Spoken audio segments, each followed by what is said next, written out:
So if you ever wanted to program, you may have seen Python, the programming language. It seems like a good starting point both for beginners and professionals, but I spent 6 years coding in Python and I regret every second of it.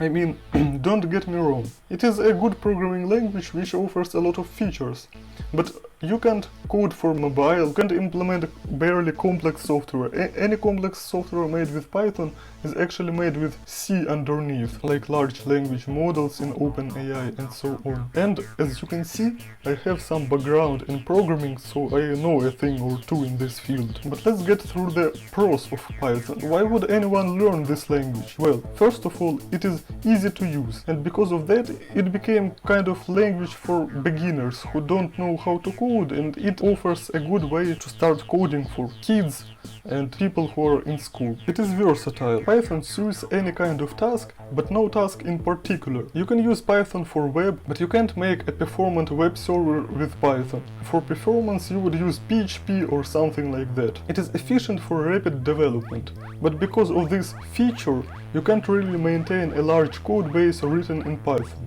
because the project grows like mold. And you know, if you ever worked as a programmer, you must know that less code is more code. The best code bases in the world aim to have as less lines of code as possible. Take a look at Linux kernel. It is very hard to contribute to it.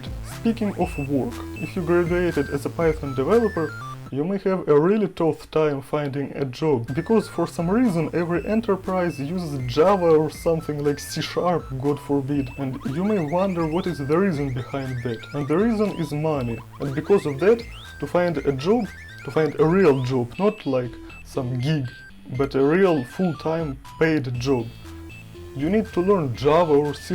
But you may say, I don't want to find a real job, I want to do freelancing. But here Python will also disappoint you.